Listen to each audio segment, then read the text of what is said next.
Good morning, Johnny. Good morning. Let me first explain how I cultivated this family. But first, before anything, I want to give thanks to the man above. I want to give thanks to my wife, Gracie, and my daughters, Amanda and Carissa.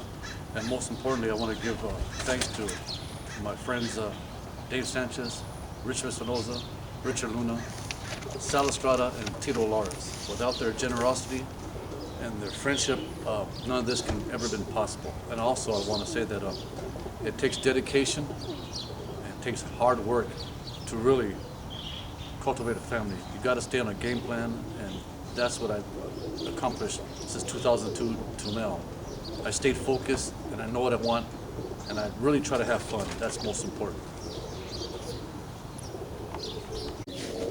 I want to explain how I pick my birds for future breeding stock.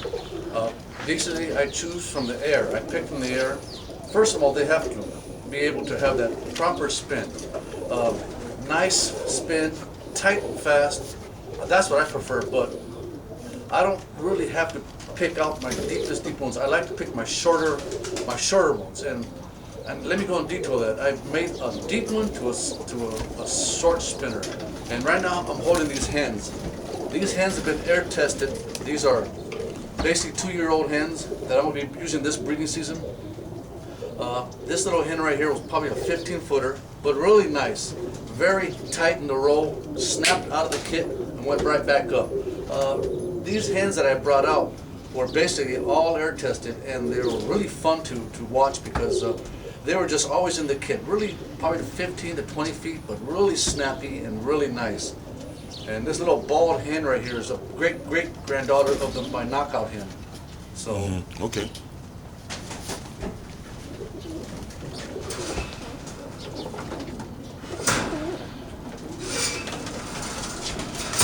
Again, this recessive red is a 3-year-old hen. She was seldom, but she was a good 40-footer.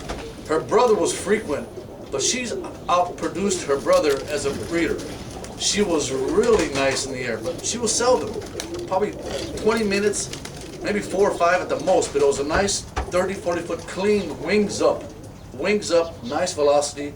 And I said, what the heck, I want to try her. But the comment I want to make, years ago, the late great Monty Nebo once told me that Southern rollers could be your best producers. And you know what?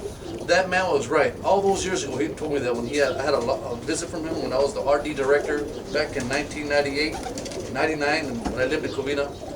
Monty Nebo just basically told me one time, Southern birds that spin good can turn out to be some of your best producers. Well, this hen came out to be one of my best producers, so I wanted to make that clear. That a Southern roller can be very valuable in the stock loft and the breeding pen too.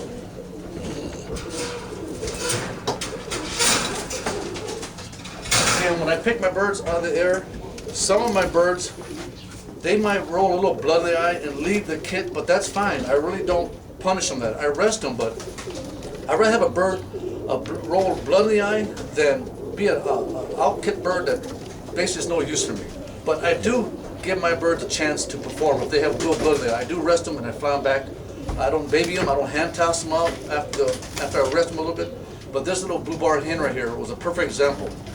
She started rolling blood in her eye like 4 to 5 months, and she was out of the kit. So I rested her for like a week.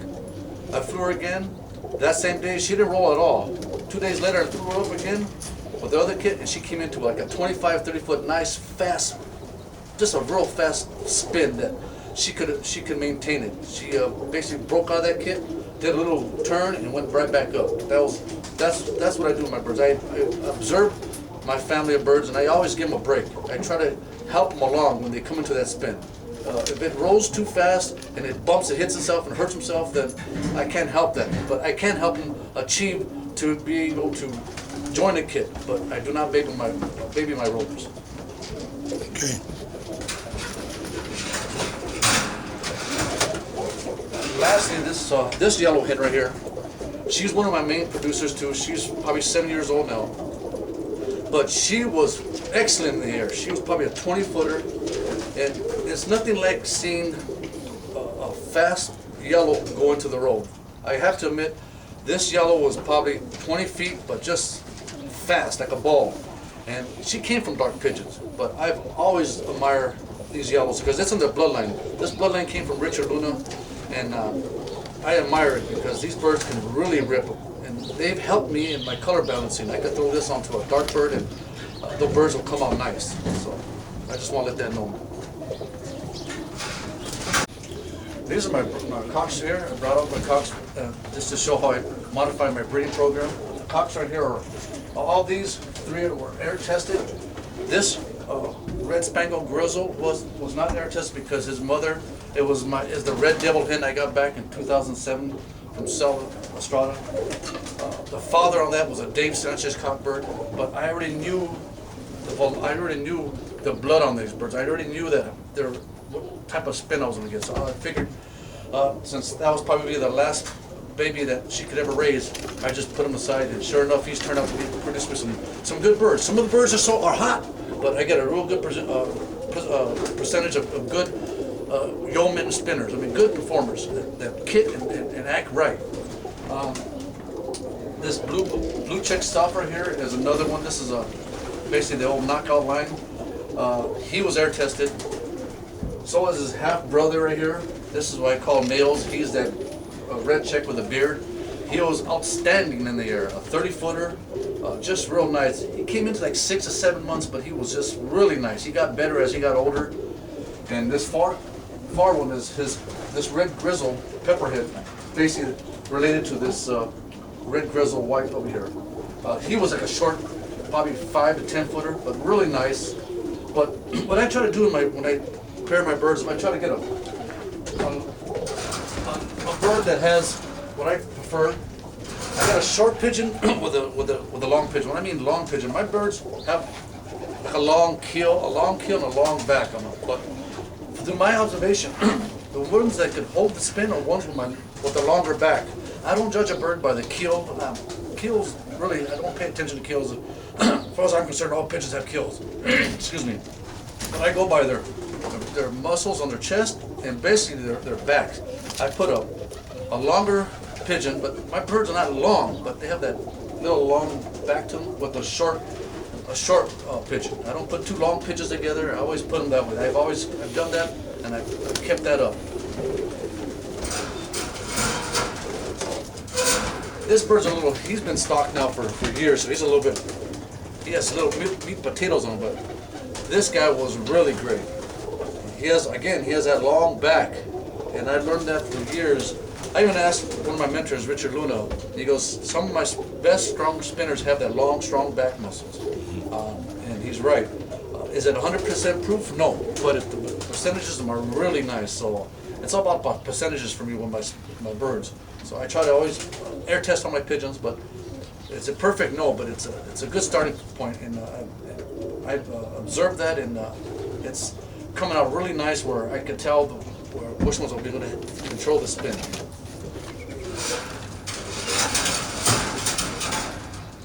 Now this little red grizzle right here, has a shorter body, but it has a wonderful eye sear. He has a nice rosette black eye, and when I stalked him that day, he was like probably a 10 footer, no deeper than this, but the velocity was just boom. And he landed, his eye was just fluctuating with that, pulsating with that.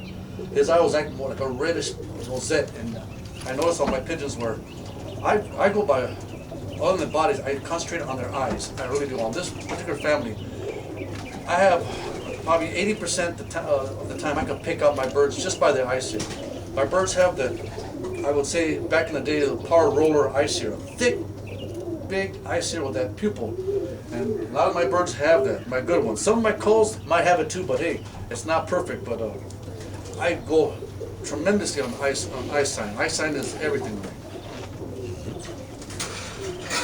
And when I pick my birds to pair up in the sky, first of all, they have to, I don't judge, I don't put them together in the pen. I pick from the sky. I pick mine from the sky, keep them from deep to short, and I basically circle the wagons on my fastest ones.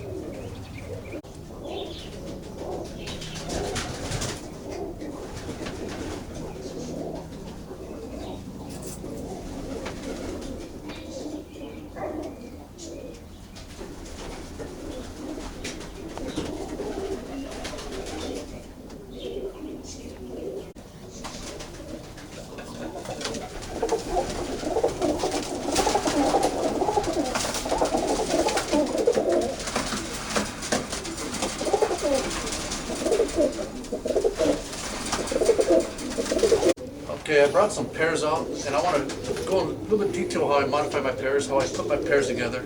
I want to just expand on that a little bit. Basically, I have 4 pear here.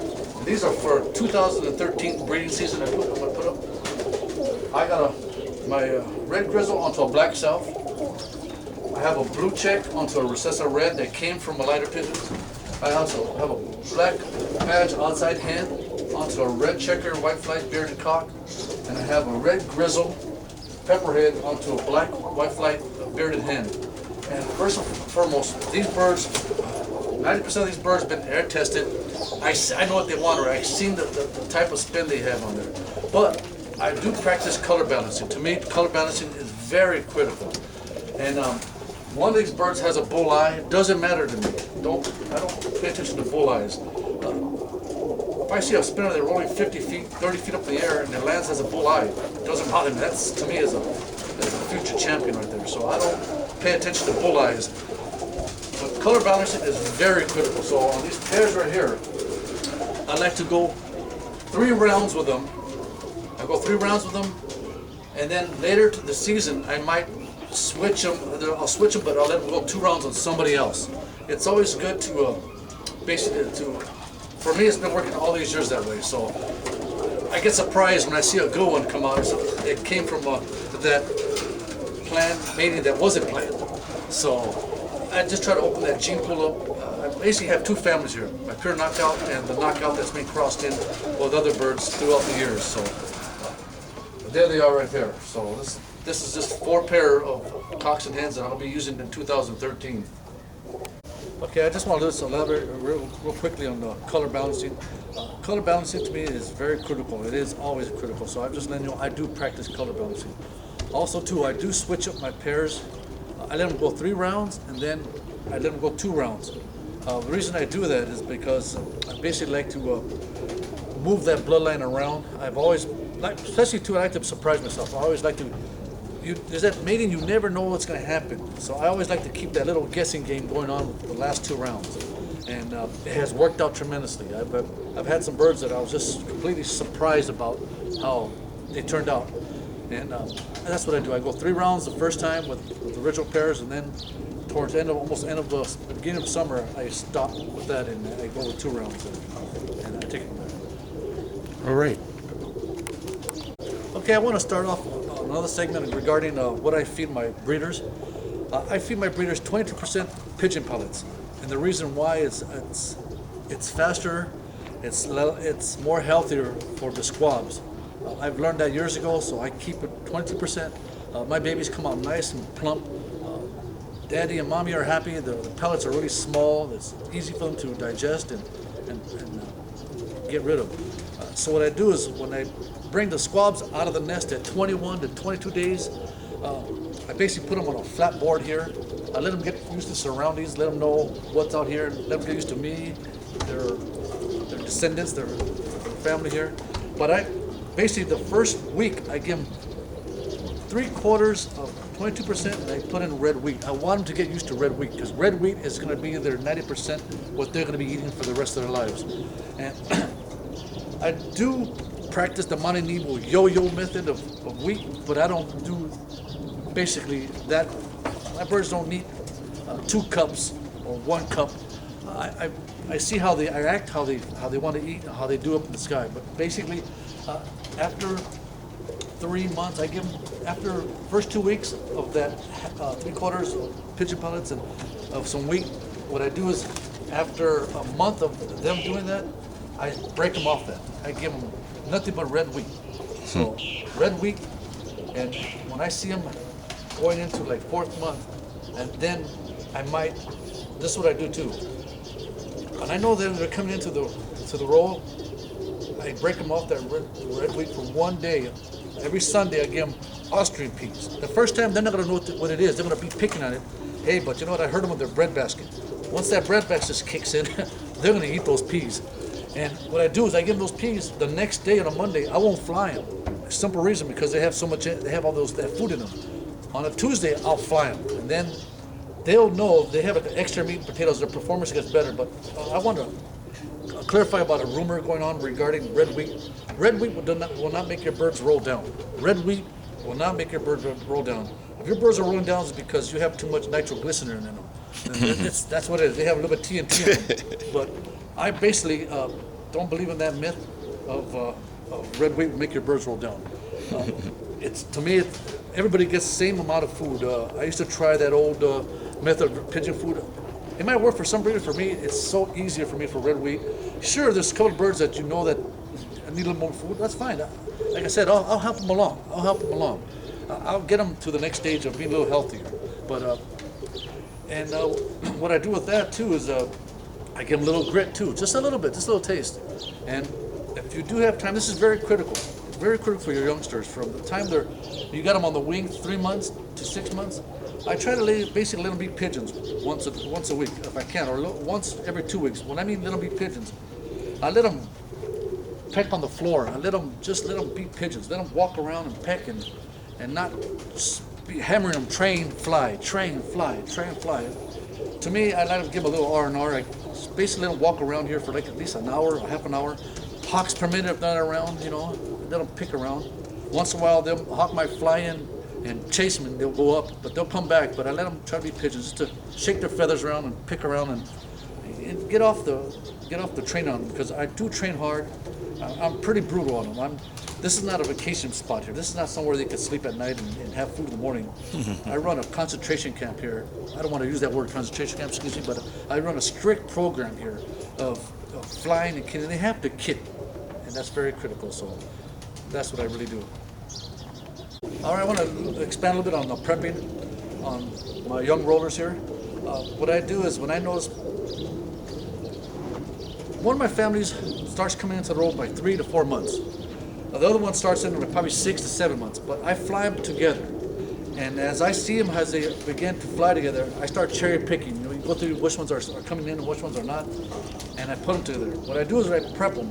I always make sure that feed can, I don't overfeed my birds. I'd rather have them fly in that kit box and be hungry for the next day than overfeed them and they can just be gone. Especially very critical for young birds. If you fly from between late spring when you got like older birds or it's the summertime, you got to be careful because that sun acts like a moon, a big bright light. And if you're not careful, they'll gravitate to that sun. I know this because I did this years ago. I learned my valuable lesson. So what I do is I let those young ones out little at a time. I let them out little at a time, and if you let them out little at a time, they'll stay around. And the rest will gravitate, it'll stay here. They will not carry off to the sunlight because that is very critical. Also, too, I want to bring up something what Monte Nebo once told me. He goes, to fly a proper kit, they have to be in a silver dollar. They have to be right in a silver dollar. Well, Monte Nebo is 90%, he was right, but my method is a little bit more different than that. They have to be in my palm. If they're in your palm, they're at a perfect height. Judging height and the comfort, they're at 500 to 600 feet. If they're in your palm, they're there. They're there. They're for your comfort. You can see what's going on. You can see who's in the zoo. You can pick out who's there. If you get them in a silver dollar, you're just asking for trouble because that is too high. That is very high. For me, that's just too dangerous to have them in a silver dollar real high like that. I like to keep them in my palm. I like to keep those birds with my palms at. I know I got them at a good height. Now that I've basically talked about the young ones, on my older birds, the yearlings, or the birds that fly 2 years old, they basically fly every 4 days. I don't let them out every day. They don't need a lot of exercise. I basically got it. It's very critical to hurt their breadbasket. I keep them on red wheat, and I give them once a week Austrian peas. And I don't fly those birds, that older team, 2 days after I give them Austrian peas. If that's just a little bit too much meat and potatoes, they just start working harder. Also, too, what I do with them, I don't believe in practicing breaking them down, building them back up. I don't put chemicals on them. Only thing I do is once a year I give them, warm them out, and I do give them vitamins once in a while, but other than that I don't. But I have a reverse effect on my holdover birds and my competition team birds. I try to simmer the frequency down. I simmer it down. I don't need birds to set up and start just moving everywhere. My birds, I like to set them up slow and let them break, fly, set up, break. Is it 100% proof? No, but it's pretty close. I've learned how to, within my own family, how to slow down the frequency. I mean, to me, points and the competition don't matter. I mean, it's wonderful that people could get high points, 1,000 points, 900 points, excellent. But to me, quality is everything. I'd rather have somebody give me a 1.5, 1.6 in quality than points. To me, quality is everything. I have a couple of birds in my holdover teams that I want to stock. There's two of them. There's a couple of birds, my stock birds, that are 1.7, one's at 1.8, but I'd rather let the judges give me the quality. I'm just saying that because what I look for. But on the holdover team, I basically try to keep an eye on them. I just keep them ready. But I always want to slow down the frequency. I don't need frequency birds rolling everywhere. I just want them to set up and let go. And also too, anything that I stop, or anything that, let me say phrases, anything that I hold over 4 days, I have to be careful because they can start bumping down. So, you know, I like to fly them every 3 days, 4 days. 4 days, competitions come up in 4 days. But from there to the 4th day, I just like to monitor them. And my birds don't warm up at 5-minute mark. They warm up at the 10-minute mark. The other birds are rolling, but after 10 minutes, they just start coming in. They gravitate. And I prefer my kids to, I use Dave Sanchez as an example. His birds, when his birds kit, they do this vacuum in. They vacuum in and dump it. And some of the best kits I've ever seen really don't have it. A lot of them they're out here and they roll. But when you see a team, a family that can vacuum in and roll, that is tremendous. So I've tried that the last couple of years. I'm getting there, but it takes a lot of hard work. It takes dedication. It takes dedication, hard work to reach that goal. You just can't have birds that have wings switching out there. You have to be very focused on the birds. Let me change the subject on my kit boxes on the fly pen. And I learned this years ago. Your birds need to see where they come from. And to me, this is the easiest way. They could come out, when I go to work, they come out and see where they're surrounded. And they come in and out, and it's very easy to clean. Once I come out here, I might feed them on a tray, they'll come out here, I can unlatch the door, and I basically put a board behind here, and they're all in here, so I can come out and scrape them, and I keep them clean. They say that which way do I fly, from a dark loft or a lighted loft? Well, I'll tell you what I do. I fly them just like this. Now on competition day, I might get these guys in, but the birds that I'm flying, I do the same thing. I let them come out. I don't change nothing on them. So what I do is, I just open that door up, and I have to be careful. I let out ones or twos at a time. I'm talking about my older team, because I have these big old trees here, and they'll start rolling on these trees here. But if I let them out 1, 2, or 3 at a time, they'll circle away from the trees and they'll get together. But it's very critical for a novice. If you're a starter rulers, let them know their surroundings, especially if you work like I do. You know, I have to leave at 6 o'clock in the morning. I don't get home till like 4 o'clock. They're there. They know their surroundings there. And I always say, when you're training young birds, don't throw them out. Don't chase them out. Chase them out ones and twosies. Give them 5 minutes, then chase everybody out, and your percentage of keeping birds at home will be there. But that's what I do. In these kit boxes, hold 25 birds. I try to hold 22, 23. I don't want every perch filled up because you want them to bounce. You always want somebody to be comfortable. You don't want them laying on the ground, sleep on the ground. That's not healthy. So that's what I do here. So keep it. I want to mention something that's also critical, real important, and real honest. I cull out here. I do, because not everything is 100%. But when I mean culling, first of all, my birds have to kit. There's nothing worse than having birds that don't want to stay in the kit. And I have birds that basically will spin.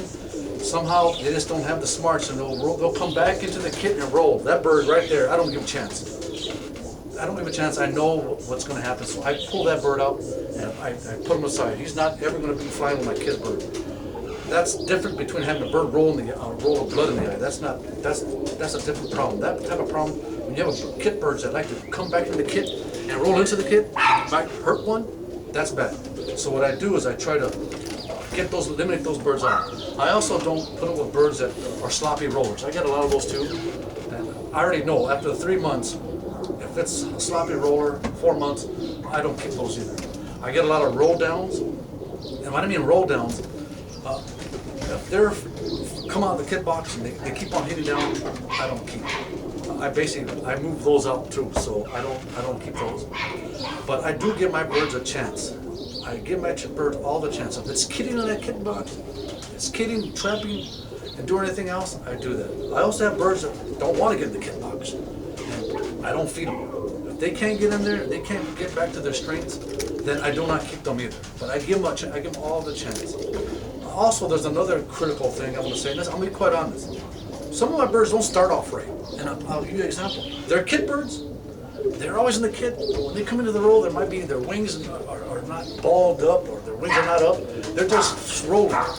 Well, here's a perfect example. This bird is a blue bar white south stockbird, and he's going on 2 years old. I flew him when he started coming into the roll. He was basically 15-footer, 20-footer, rolling, coming down to the roll. And so what happened was that I saw him, I gave him a chance because I knew that he was going to clean up his roll. I know this family. And to somebody else that came here, they would have noticed that. They would have seen that, well, that bird doesn't have the proper spin. Well, the truth of the matter, he started developing into a great spinner. Wings, well, no wings at all, just spin fast and tight. And was one of my best ones. He came into the roll really nice. Like I said, my birds don't start off as spinners. Some of my best ones turned out to be my best ones because I give them a chance. I give them an opportunity to show themselves. And he was a perfect example. He was basically, like I said, if somebody came to my loft and saw him, they will say, well, no, that's not a spinner, that's not a stock bird. But I know this family. At 4 to 5 months, he's just learning how to roll in that spin. I've had birds that come into the spin and show proper spin, but they don't last out that long because I fly my birds hard. This pigeon right here, that's what I'm saying. You have to give your birds a chance. If I didn't give him a chance, then you cannot go forward. You have to give your birds a chance. And the reason I brought them out because these are the type of birds you have to give a chance because there's nothing like them. You have a bird that you basically give a chance. And we're not talking about roll down the off bird. We're talking about a bird that didn't start off right. This bird didn't start off right, but he ended it with no wings, 30 foot, I would say 1.7 for quality.